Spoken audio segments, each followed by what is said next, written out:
Assalamualaikum warahmatullahi wabarakatuh. Alhamdulillahi rabbil alamin. Wabihi nasta'inu ala umurid dunya waddin. Ashhadu an la ilaha illallah wa ashhadu anna muhammadan abduhu wa rasuluh. Allahumma salli ala sayyidina Muhammad wa ala alihi wa sahbihi ajma'in. Amma ba'd, faqad qala Allah subhanahu wa ta'ala fi kitabil karim. Bismillahirrahmanirrahim. Ya ayyuhalladzina amanu taqullaha haqqa tuqatih wa la tamutunna illa wa antum muslimun. Wahai orang-orang yang beriman, bertakwalah kalian kepada Allah dengan sebenar-benarnya takwa, dan janganlah kalian mati kecuali dalam keadaan beragama Islam. Wa qala idzan bismillahirrahmanirrahim. Ya ayyuhalladzina amanu dakhulu fis-silmi kaffatan wa la tattabi'u khutuwatis syaitan innahu lakum adu mubin. Wahai orang-orang yang beriman, masuklah engkau ke dalam Islam secara sempurna, dan janganlah engkau ikuti langkah-langkah setan, karena sesungguhnya setan itu musuh yang nyata bagi kalian. Musuh kalian bukan ulama, musuh kalian bukan polisi, musuh kalian bukan tentara, musuh kalian bukan aparat, musuh kalian bukan pejabat, musuh kalian adalah setan, di mana setan itu musuh yang nyata bagi kalian. Itu kata Allah. Dan ternyata di tempat ini baru saja kita tarawih, banyak juga setan yang berkeliaran di tengah-tengah kita. Setannya bukan pocong, tapi setannya berupa handphone. Orang sudah ceramah masih sibuk juga dia. Itu setan itu mengalihkan perhatian. Bapak Ibu tahu enggak? Saya baru tadi malam mendarat dini hari dari umroh. Hanya beberapa jam tidur, pergi lagi ke sini ke Semarang. Belum beberapa sampai di hotel, belum sejam lanjut lagi pergi ceramah. Untuk apa? Menghargai undangan gubernur Jawa Tengah. Begitu sangat saya menghormati acara ini, saya bilang sama istri saya, kamu harus tahan dulu untuk dapat pelukan dari suamimu. Kenapa? Menghormati undangan. Jadi tolong juga kasihan, hormati dan hargai perasaanku. Simpanlah dulu tuh handphone selama saya ceramah. Boleh Bu? Ibu-ibu yang pegang handphone selama saya ceramah, saya doakan suaminya kawin lagi. Nah, baru dia simpan HP-nya. Wa qala idzan bismillahirrahmanirrahim. Innallaha wa malaikatahu yusalluna 'alan nabi. Ya ayyuhalladzina amanu sallu 'alaihi wa sallimu taslima. Sesungguhnya Allah dan para malaikatnya bersalawat kepada Rasulullah Muhammad sallallahu alaihi wasallam. Maka wahai orang-orang yang beriman, bersalawatlah kalian kepada Rasulullah dengan sebaik-baik salawat. Allah perintah kita puasa, Allah tidak menunaikan ibadah puasa. Allah perintah kita sholat, Allah tidak menunaikan ibadah sholat. Allah perintahkan kita haji, Allah pun tidak melakukan haji. Tapi ketika Allah perintah kita salawat, jelas dengarkan firman Allah, innallaha wa malaikatahu, Allah dan para malaikatnya bersalawat kepada Rasulullah Muhammad sallallahu alaihi wasallam. Begitu cintanya Allah dan malaikat kepada Rasulullah. Lalu kenapa kita umatnya tidak cinta kepada Nabi? Rasulullah ketika wafat datang ditawarkan oleh malaikat Jibril. Sebelumnya Allah sampaikan, malaikat, kau turun jemput kekasihku Muhammad, cabut nyawanya, dengan catatan tanya dulu, kalau dia mau eksekusi, kalau tidak mau jangan lakukan, tunggu sampai dia mau. Bayangkan Pak, satu-satunya manusia ditawari, Muhammad, saya diperintah Allah cabut nyawamu, kalau kau mau, menurutmu bagaimana? Tapi Rasulullah apa kata beliau? Siap. Nabi dan Rasul sebelumku selesai melaksanakan tugas, mereka menghadap kepada Allah. Jibril, aku pun siap hari ini, tapi tolong berikan saya berita gembira tentang umatku. Beliau tidak tanya, berikan saya berita gembira tentang anak cucuku, tentang keluargaku. Tidak, beliau berkata, berikan saya berita gembira tentang umatku. Begitu cintanya Rasulullah kepada kita. Lalu kenapa kita bersalawat saja malas? Ayo bersalawat bareng-bareng. Saya mau ajak kita salawat, bukti cinta kita kepada Rasulullah Muhammad sallallahu alaihi wasallam. Sallallahu ala Muhammad, sallallahu alaihi wasallam, sallallahu ala Muhammad, sallallahu alaihi wasallam. Ibu bapak saudara-saudara sekalian teristimewa yang kita hormati, Bapak Gubernur Jawa Tengah Bapak Haji Ganjar Pranowo SHMP beserta seluruh jajaran yang insya Allah dimuliakan dan dirahmati oleh Allah Subhanahu wa taala. Bapak Ibu Forkopimda Provinsi Jawa Tengah, Bapak Ketua Basnas Jawa Tengah yang terhormat Kiai Haji Ahmad Daroji yang insya Allah dimuliakan dan dirahmati oleh Allah Subhanahu wa taala. Saya pada kesempatan ini tidak secara detail bercerita tentang nuzulul Quran, karena itu Bapak selalu dengar dan bisa diupdate di YouTube kita masing-masing. Pertama yang ingin sampaikan, sebelum Al-Quran turun, kita tahu ada yang disebut masyarakat jahiliyah. Apakah masyarakat jahiliyah itu hanya hidup 1400 tahun yang lalu? Jawabannya tidak.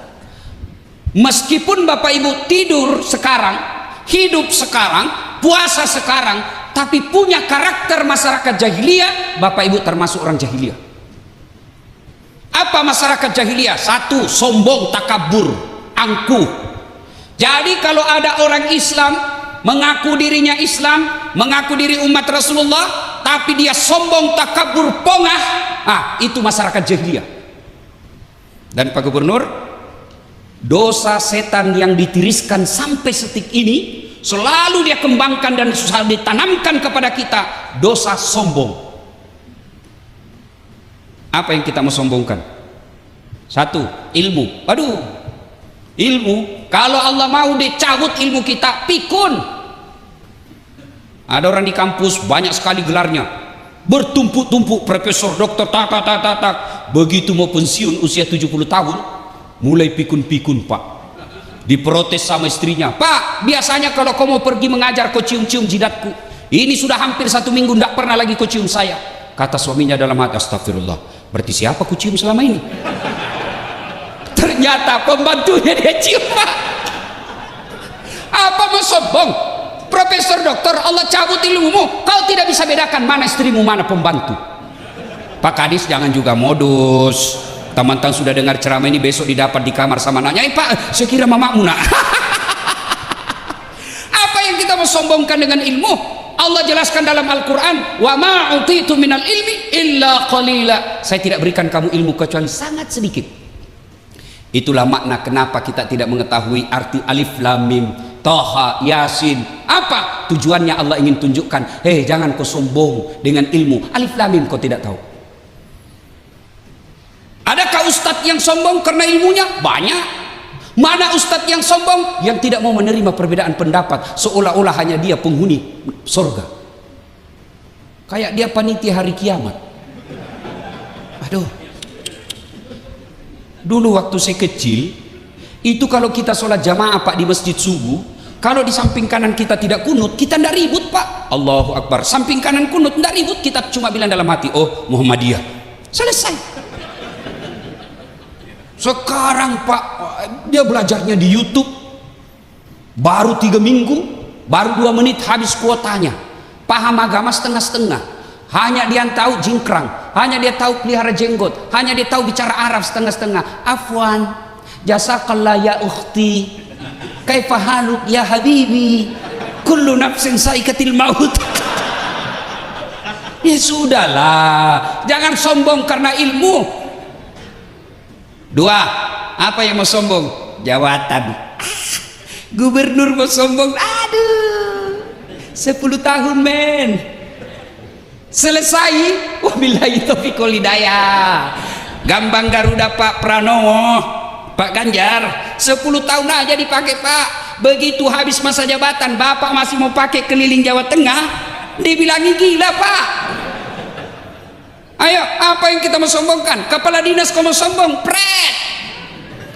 Kamu bisa jadi kepala dinas kalau gubernur senang. Biar gubernur senang, kalau istri beliau tidak senang, tidak jalan kamu. Apa yang mau kita sombongkan? Jabatan, jangan sombong. Pak Kajati mau sombong, aduh men, pensiun. Ketua DPR, ya kalau terpilih lagi Pak. Kalau tidak, wabillahi taufiq wal hidayah. Apa yang kita mau sombongkan? Ada yang merasa sombong karena hebat, banyak followernya, Dasat Latif. Jangan kau sombong Dasat. Kau bisa begitu karena ada yang nonton kamu. Kalau tidak ada follower saya, Mana hebatnya? Saya ceramah di sini berdebu, bergema, berapi-api, hebat. 1 jam membara ceramah saya, tidak ada yang nonton. Lewat orang, sudah lama itu Ustadz gila di dalam. Maka jangan sombong. Jabatan kita miliki sekejap saja, ilmu yang kita miliki jangan sombong. Yang ketiga yang menyebabkan sombong, kaya. Apa yang kamu sombongkan dengan kekayaanmu? Di atas langit ada langit. Allah marah dengan kekayaanmu. Oke lah, masih banyak harta, masih bagus mobil, masih banyak tabungan. Allah titip satu penyakit dalam dirimu, tidak ada bisa kau makan. Banyak kan Bapak tahu? Banyak duitnya miliaran, tabungannya miliaran, tapi apa? Dilarang makan nasi, dilarang makan garam, dilarang makan gula, dilarang makan daging, dilarang makan demak. Apa saja bisa dia makan?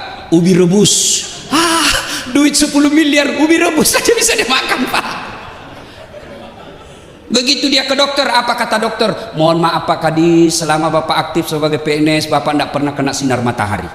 Mulai besok jam 8 Bapak keliling di komplek, kasih sinar matahari. Jangan pakai baju Pak ya, jangan pakai peci, pakai celana pendek aja Pak, supaya kena semua matahari. Jangan pakai sendal. Kelilinglah dia di komplek dari jam 8 sampai setengah 10, tidak pakai baju, pakai celana pendek, tidak pakai sendal. Apa bedanya sama gembel? Ada 3 teman setan di dunia kata Allah. Ganiyun mutakabbir, orang kaya yang sombong. Kaya pangkat Pak Gubernur sombong, temannya setan. Kaya ilmu Ketua Basnas sombong, temannya setan. Kaya harta, hartawan sombong, temannya setan. Tapi kalau mereka golongan ini sombong, orang masih tolerir dan maklumi. Kenapa? Ada hal yang dia bisa sombongkan. Wajarlah dia sombong, dia gubernur Jawa Tengah, paling banyak penduduknya bos. Oh kaya, wajarlah dia sombong. Apa aja dia punya, wajar dia kaya, profesor doktor, tinggi ilmunya. Tapi temannya setan, meskipun itu dia masih dimaklumi. Kenapa? Segala dia punya. Tapi kalau itu sudah temannya setan. Tapi kalau sudah tidak terkenal, miskin, pengangguran, mengharap-harap THR, jelek mukanya, bau mulutnya, sombong lagi. Kau bukan temannya setan, kau sudah jadi setan cilaka. Ayo, kalau ada di antara kita masih punya rasa sombong, Allahu Akbar, kalian gagal dalam berpuasa. Tujuan orang puasa, Bapak semua sudah hafal. Endingnya puasa, akhirnya puasa, la'allakum tattaqun, mengenai orang-orang bertakwa. Dan salah satu sifat orang bertakwa kata Imam Buzairi, tawadu. Apa itu tawadu? Rendah hati, bukan rendah diri. Saya ketawa dalam hati kalau ada lihat pejabat, anggota DPR, kepala dinas, kepala seksi mau sombong. Aduh kasihan, berapa lama kau punya jabatan? Maka semakin tinggi jabatan, semakin cakep, semakin cerdas, semakin kaya, tapi dia rendah hati. Itulah yang Allah cintai dunia sampai akhirat. 2, karakter orang jahiliyah. Apa itu? Nganggap remeh orang lain. Selama Bapak suka nganggap remeh orang lain, itu karakter jahiliyah.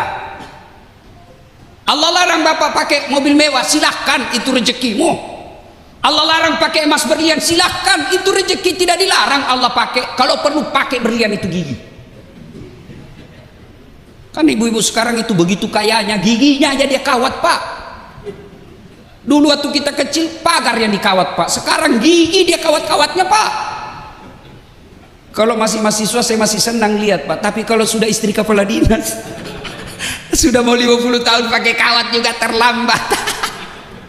Ini namanya STNK, sudah tua nakal kembali. Sudahlah, daripada pasang behel Bu, lebih baik itu harga behel kirim untuk kehidupan ibu dikubur.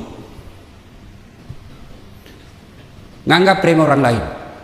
Mana disebut nganggap remeh orang lain? Nih, Bapak diangkat kepala dinas, meremehkan pegawai honor. Itu sombong, masyarakat jahiliyah itu. Ada pegawai honor di sini? Ada? Banyak kan? Saya tahu penyanyi lagunya kalau pegawai honor. Berakit-rakit dahulu, berenang-renang ke tepian, sakit-sakit dahulu, susah-susah dahulu, lalu kemudian tetap susah. Itu pegawai honor tuh. Sebelumnya PTT namanya kan, pegawai tidak tetap. 5 tahun kemudian TTP, tetap tidak pegawai.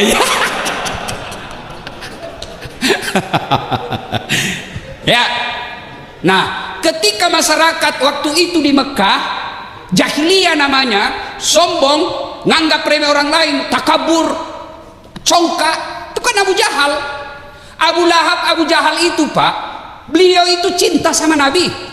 Dari Rasulullah lahir sampai usia 40 tahun, masyarakat Mekah senang sama Rasul. Bahkan masyarakat Mekah memberi gelar Muhammad Al-Amin, yang terpercaya. Kenapa? Mereka begitu cinta kepada Rasulullah. Bahkan Rasulullah ketika usia 36 tahun pernah menjadi tokoh pemersatu orang Mekah pada waktu itu. Ketika apa? Ketika Hajar Aswad, Makkah Ka'bah dipugar, Hajar Aswad dibuka, kemudian mau ditempel kembali ke tempat semula. Bani-bani, suku-suku yang ada di Mekah bertengkar berhari-hari, tidak ada penyelesaian. Akhirnya mereka percayakan kepada Muhammad untuk menunjuk, ya Muhammad, siapa di antara kami yang kau tunjuk? Nabi buka serbannya, beliau ambil serbannya, serban 4 suku, 4 sudut yang bertengkar 4 suku. Maka Nabi berkata, pegang suku sujudnya masing-masing serbanku, lalu angkat ini, kita angkat bareng-bareng, selesai masalah, menyelesaikan masalah tanpa masalah.